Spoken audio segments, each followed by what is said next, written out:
guys, it's Abby, and today I'm going to be crafting with this mold from the Sophie and Toffee Disney box. It's the Villains box, and if you want to see that, I have a video, I'll link it down below, all that good stuff. Anyway, I'm starting with these two pigments from the kit. I will be using some of my own supplies, but I will try to tell you what they are, so if you want to purchase them, you can. But anyway, I'm using the Sophie and Toffee UV resin that came in the kit, and mixing in a little bit of this pastel neon green, that's what I'm going to call it, for the poison part of the poison apple. And this one's really cool because it's in layers, so if you are okay working with like little bits at a time, I would definitely suggest doing this because it gives your piece a lot more depth. You could also paint after too, but I always end up with like streaky paint, so I like doing it this way. This mold definitely does use a lot of paint. I did use the UV resin because I wanted to craft it quickly, but if you have extra time and the patience that I do not, I would suggest using 2-part resin because it's a lot more cheaper than UV resin.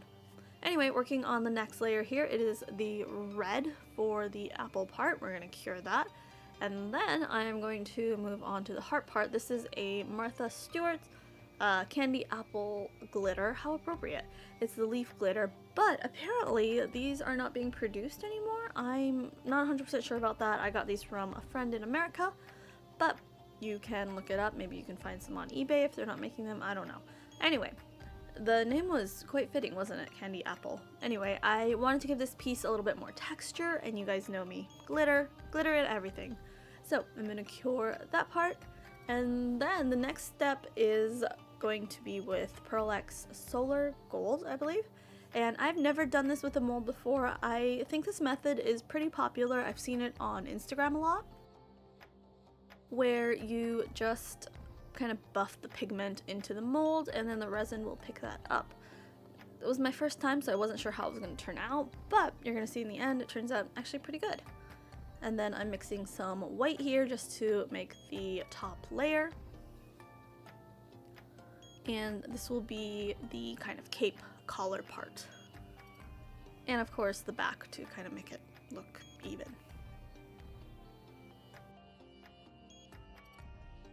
I only used my little putticle lamp for these pieces and they cured just fine, so this resin is really good apparently, because sometimes when I'm using my little lamp it doesn't cure completely, but didn't have any trouble this time.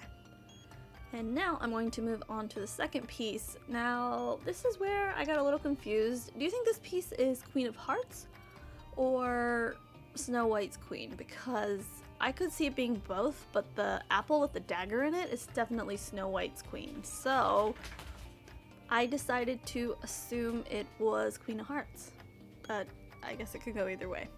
Anyway, I am using the same method, filling in the different layers with different colors, using the same red from the kit and then the gold from Pearl X.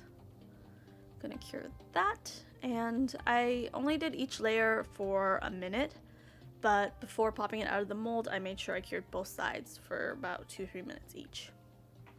Gonna make some black here, and this was just a black pigment that I had from, I don't know, a kit of some sort, I think.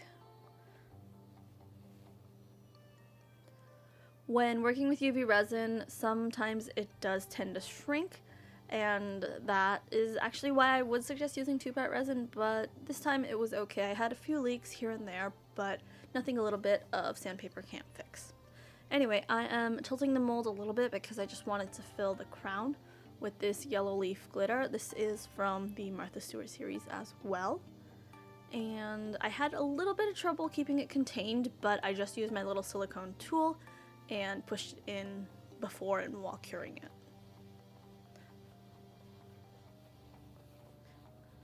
Finally, going over the top, the bottom, again with this white Pearl X powder, and just covering it all up and doing the little cape collar part.